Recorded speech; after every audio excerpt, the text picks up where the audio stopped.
الحمد لله وحده والصلاة والسلام على من لا نبي بعده أما بعد أعوذ بالله من الشيطان الرجيم بسم الله الرحمن الرحيم إن الصلاة تنهى عن الفحشاء والمنكر صدق الله مولانا العلي العظيم۔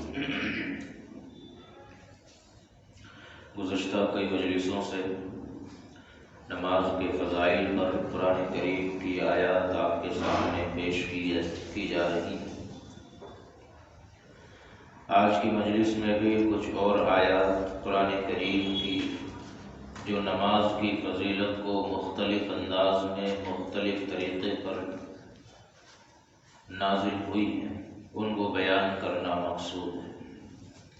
قرآن پاک کی آیت الحمد للہ الذی وہب لی علی الکبر اسماعیل و اسحاق ان ربی لسمیع الدعاء رب اجعلنی مقیم الصلاة ومن ذریتی ربنا وتقبل دعاء۔ سورہ ابراہیم آیت نمبر 40۔ اس آیت کے اندر اللہ تبارک و تعالیٰ نے حضرت ابراہیم علیہ السلام کی دعا کو نقل کیا ہے۔ آیت کا ترجمہ ہے الحمدللہ الذی وہب لی علی الکبر اسماعیل و اسحاق۔ تمام تعریفیں اس اللہ کے لیے جس نے مجھے بڑھاپے میں 2 اولاد عطا فرمائی، اسماعیل اور اسحاق۔ ان ربی لسمیع الدعاء، بے شک میرا رب دعاؤں کو سننے والا ہے۔ اگلی آیت میں ہے رب اجعلنی مقیم الصلاة ومن ذریتی، اے میرے رب تو مجھے اور میری اولاد کو نماز قائم کرنے والا بنا۔ ربنا وتقبل دعاء، اے ہمارے رب تو ہماری دعاؤں کو قبول فرما۔ تو آیت کریمہ میں نماز کی فضیلت اس عنوان سے ثابت ہوتی ہے کہ اللہ کے جلیل القدر پیغمبر حضرت ابراہیم علیہ السلام جنہوں نے اولاد کے لیے اللہ سے دعائیں کی اور بڑھاپے تک دعائیں کرتے چلے گئے۔ بڑھاپے کی عمر میں حضرت ابراہیم علیہ السلام کو اللہ تبارک و تعالیٰ نے ان کی دعا کی قبولیت کی شکل میں 2 بچے عطا فرمائے، جن کا نام انہوں نے اسماعیل اور اسحاق رکھا۔ تو جب یہ اولاد حضرت ابراہیم علیہ السلام کو بڑھاپے میں عطا ہوئی تو ابراہیم علیہ السلام نے بچوں کے ملنے کے بعد ایک دعا کی۔ دعا میں جو چیز مانگی رب اجعلنی مقیم الصلاة، اے میرے رب تو مجھے نماز قائم کرنے والا بنا، ومن ذریتی، اور میری اولاد۔ ہمارے دور میں جب بچے پیدا ہوتے ہیں تو بھی ماں باپ دعائیں کرتے ہیں، لیکن وہ کیسی دعائیں ہوتی ہیں جس میں بچے کی دنیا کی ساری چیزیں مانگ لیتے ہیں کہ اس کو جو ہے دنیا کی ساری خوشیاں ملے، دنیا کے سارے سکھ ملے، دنیا کے سارے چین ملے، اس کو یہ ملے، اس کو وہ ملے۔ یہ اللہ کے سب سے بڑے نبیوں میں سے ایک نبی حضرت ابراہیم علیہ السلام جب بڑی امیدوں اور تمناؤں کے بعد انہیں اولاد ہوتی ہے تو اولاد ہونے پر جو اولاد کے لیے دعا کرتے ہیں وہ دعا صرف ایک ہی ہے، مقیم الصلاة، کہ یا اللہ تو انہیں نماز کا پابند بنا۔ یہ آگے چل کے جب بالغ ہو جائیں، شریعت کے احکام کے مکلف ہو جائیں تو یہ نماز کی پابندی کرنے والے بنے۔ اور فرمایا کہ مجھے بھی نماز کی پابندی کرنے والا بنا اور میری اولاد کو جو تو نے ابھی عطا فرمائی ہے۔ تو ابھی بچہ پیدا ہوا ہے اور اس کی نماز کی فکر پیدائش سے باپ کو ہو گئی۔ اس سے پتہ چلتا ہے کہ نماز کتنی اہم، عظیم الشان، محتم بالشان عبادت ہے کہ اللہ کے نبی حضرت ابراہیم علیہ السلام بچے کے پیدا ہوتے ہی نماز کے پابند ہونے کی دعا اس بچے کے لیے فرماتے ہیں۔ اگلی آیت ہے قال انی عبد اللہ آتانی الکتاب وجعلنی نبیا وجعلنی مبارکا اینما کنت وأوصاني بالصلاة والزكاة ما دمت حيا وبرا بوالدتي ولم يجعلني جبارا شقيا۔ سورہ مریم آیت نمبر 31۔ اس آیت میں اللہ تعالیٰ نے حضرت عیسیٰ علیہ السلام کے قول کو بیان فرمایا۔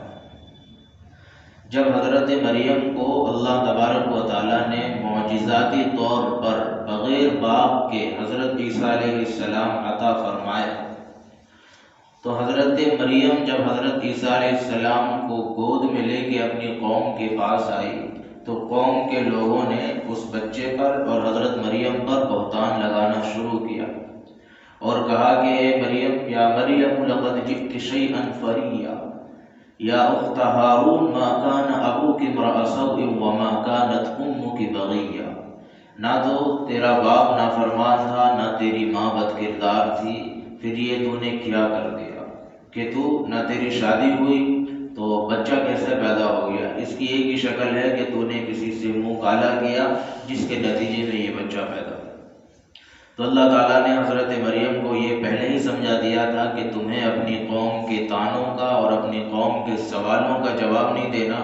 جب بھی وہ لوگ کچھ بات کریں تو کہنا انی نذرت للرحمن صوما فلن اکلم اليوم انسیا، میں نے رحمان کے لیے روزے کی منت مانی ہے اور میں آج کسی سے بات نہیں کر سکتی۔ پھر کرنا کیا ہے؟ اس بچے کی طرف اشارہ کر دینا اور کہنا جو کچھ معلوم کرنا ہے اس بچے سے معلوم کرو۔ تو حضرت مریم نے جب حضرت عیسیٰ علیہ السلام کی طرف اشارہ کیا جو ابھی چند منٹوں اور چند گھنٹوں کے ہوئے ہیں، ابھی گود میں ہیں، لوگوں سے کہا کہ ان سے بات کرو، تو لوگ کہنے لگے کیف نکلم من کان فی المہد صبیا، ہم اس سے کیسے بات کریں جو ابھی گہوارے میں جھول رہا ہے، جسے ابھی بولنا نہیں آتا، جسے ابھی کچھ کہنا نہیں آتا، وہ ہم سے بات کرے گا۔ اس کے بعد یہ آیت ہے جو حضرت عیسیٰ علیہ السلام کا جملہ ہے جو ان کی زبان سے نکلا، جس میں نماز کا تذکرہ ہے۔ فرمایا قال انی عبد اللہ، حضرت عیسیٰ علیہ السلام کہتے ہیں میں اللہ کا بندہ ہوں، آتانی الکتاب، اللہ نے مجھے کتاب دی، وجعلنی نبیا، اور اللہ نے مجھے نبی بنایا، وجعلنی مبارکا اینما کنت، اور اللہ نے مجھے بابرکت بنایا جہاں کہیں میں رہوں، واوصانی بالصلاۃ، اور اللہ نے مجھے نماز کا حکم دیا، والزکاۃ، اور مال ہونے پر زکوٰۃ کا حکم دیا، ما دمت حیا، جب تک میں زندہ رہوں، وبرا بوالدتی، اور اللہ نے مجھے میری والدہ کے ساتھ فرما برداری اور حسن سلوک کا حکم دیا، ولم یجعلنی جبارا شقیا، اور اللہ نے مجھے بدبخت اور ظالم نہیں بنایا۔ تو آیت میں جو ٹکڑا ہے جو محل استشہاد ہے وہ ہے وَأَوْصَانِي بِالصَّلَاةِ، اللہ نے مجھے نماز کا حکم دیا۔ یہ جملہ کس کا ہے؟ حضرت عیسیٰ علیہ السلام کا، اور کس موقع پر ہے؟ جب یہ گہوارے میں اور حضرت مریم کی گود میں ہیں، ابھی یہ چند منٹوں کے اور چند لمحوں کے ہوئے ہیں۔ اس موقع پہ حضرت عیسیٰ علیہ السلام رب سے لوگوں سے بات کرتے ہیں، اور بات وہ کرتے ہیں کہ جو قرآن کریم کا حصہ بنتی ہے، ایسی فصیح اور ایسا بلیغ کلام کہ جو اللہ تبارک و تعالیٰ جس کلام کو اپنے کلام کے اندر جگہ دیتے ہیں۔ جو 4-5 چیزیں حضرت عیسیٰ علیہ السلام اپنی بات میں نقل کرتے ہیں، ان میں ایک چیز ہے وہ اوصانی بالصلاۃ، کہ اللہ نے مجھے نماز پڑھنے کا حکم دیا ہے۔ حالانکہ ابھی تو ان میں کوئی سمجھداری نہیں ہے، اور نہ ہی وہ نماز کے مکلف ہوئے ہیں، نہ ہی ان پر نماز کی عبادت فرض ہوئی ہے۔ اس کے باوجود نماز کی اہمیت اتنی زیادہ ہے کہ بچپن سے کہہ رہے ہیں کہ رب کا مجھے نماز پڑھنے کا حکم ہے، لہذا میں جب سے بالغ ہو جاؤں گا، جب سے احکام شرع کا مکلف بنوں گا، میں نماز کا پابند رہوں گا۔ اگلی آیت وَاذْكُرْ فِي الْكِتَابِ إِسْمَاعِيلَ إِنَّهُ كَانَ صَادِقَ الْوَعْدِ وَكَانَ رَسُولًا نَبِيًّا وَكَانَ يَأْمُرُ أَهْلَهُ بِالصَّلَاةِ۔ سورہ مریم آیت نمبر 55۔ آیت کا ترجمہ وَاذْكُرْ فِي الْكِتَابِ إِسْمَاعِيلَ، اے محمد صلی اللہ علیہ وسلم تم کتاب میں حضرت اسماعیل علیہ السلام کا تذکرہ کرو۔ إِنَّهُ كَانَ صَادِقَ الْوَعْدِ، حضرت اسماعیل وعدے کے سچے تھے، وَكَانَ رَسُولًا نَبِيًّا، اور وہ اللہ کے نبی اور اللہ کے رسول تھے، وَكَانَ يَأْمُرُ أَهْلَهُ بِالصَّلَاةِ، اور وہ اپنے گھر والوں کو نماز کا حکم کرتے تھے۔ تو آیت کے اندر اللہ تعالیٰ نے اپنے پیغمبر حضرت اسماعیل علیہ السلام کا تذکرہ حضور پاک صلی اللہ علیہ وسلم سے کروایا۔ پچھلے انبیاء کے تذکرے قرآن کریم میں ہوئے ہیں، اور لوگوں کو سمجھانے کے لیے اور یہ بتانے کے لیے کہ جن جن لوگوں نے پچھلے نبیوں کی باتوں کو مانا اللہ نے ان کو کامیاب کیا، جن لوگوں نے پچھلے نبیوں کی جن کی امتوں نے اپنے نبیوں کی باتوں کو نہیں مانا اللہ نے ان کو ناکام و نامراد کیا۔ تو اس لیے جگہ جگہ الگ الگ پیغمبروں کا تذکرہ ہوتا ہے۔ تو اس جگہ حضرت اسماعیل علیہ السلام کا تذکرہ کر کے یہ بتایا کہ حضرت اسماعیل علیہ السلام کی دو خوبی سب سے اچھی ہے۔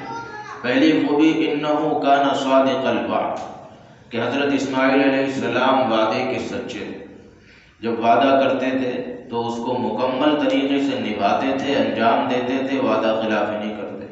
اور دوسری خوبی تھی وَكَانَ يَأْمُرُ أَهْلَهُ بِالصَّلَاةِ، اپنے گھر والوں کو نماز کا حکم دیتے تھے اور خود بھی نماز کے پابند رہتے تھے۔ تو حضرت اسماعیل کی دو بڑی خوبیوں کا تذکرہ آیت میں ہوا، ایک وہ وعدے کے پکے تھے، وعدے کو پورا کرنے والے تھے، اور دوسرا وہ نماز کے پابند تھے اور گھر والوں کو بھی نماز کی دعوت دیتے تھے۔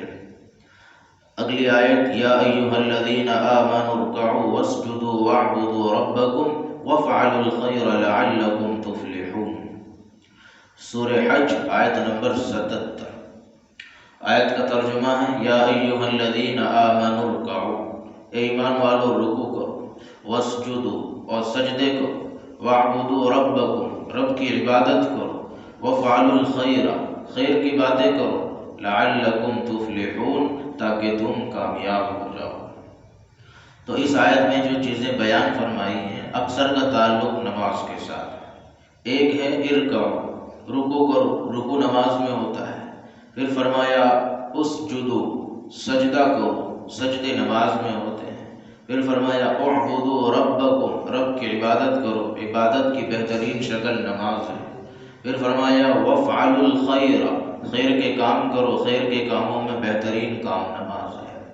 تو چار چیزیں مستقل الگ الگ بیان کی، لیکن چاروں کا انجام اور مقصد نماز کی شکل میں اور نماز کے نتیجے میں ظاہر ہوتا ہے۔ اگلی آیت قد افلح المؤمنون الذین هم فی صلاتهم خاشعون، سورہ مؤمنون آیت نمبر 1۔ اس آیت میں اللہ تبارک و تعالیٰ نے کامیاب ہونے والے لوگوں کی صفات بیان کی ہیں۔ قد افلح المؤمنون، کامیاب ہو گئے ایمان والے۔ کون ایمان والے کامیاب ہوئے؟ الذین هم فی صلاتهم خاشعون، وہ ایمان والے جو اپنی نماز میں خشوع پیدا کرنے والے ہیں۔ آگے اور بھی 4-5 صفات اللہ تعالیٰ نے ذکر فرمائی ہے، جس میں والذین هم لاماناتهم وعهدهم راعون، امانت کو صحیح طریقے سے رکھنے والے اور اس کو پورا کرنے والے۔ والذین هم لفروجهم حافظون، شرمگاہوں کی حفاظت کرنے والے مرد اور عورتیں ہیں۔ تو 4-5 چیزیں الگ الگ بیان فرمائی، پھر اس کے بعد فرمایا اولئک هم الوارثون، نماز کی پابندی کرنے والے اور امانت میں خیانت نہ کرنے والے اور شرمگاہوں کی حفاظت کرنے والے اور دیگر کاموں کو انجام دینے والے وہ لوگ ہیں جو جنت کے یعنی جنت الفردوس کے وارث ہوں گے۔ الذین یرثون الفردوس هم فیہا خالدون، جو جنت الفردوس کے وارث بنیں گے اور اس جنت میں ہمیشہ ہمیشہ رہیں گے۔ یہ ان لوگوں کی کامیابی ہے جو لوگ نماز میں خشوع خضوع پیدا کرنے والے ہیں اور نماز کے پابند لوگ ہیں۔ نماز کے باب میں جب حدیث کا باب چلے گا تو اس میں انشاءاللہ خشوع خضوع کی تفصیل آپ کے سامنے آئے گی اور یہ بات بیان کی جائے گی کہ خشوع خضوع کیا چیز ہے اور خشوع خضوع نماز میں کیسے پیدا کیا جاتا ہے، اور خشوع خضوع آنے کے بعد نماز کی کیفیت اور نماز میں دل جمعی کیسے بنتی ہے۔ اللہ تبارک و تعالی ہم سب کو کہنے سننے سے زیادہ عمل کی توفیق عطا فرمائے۔ وما علینا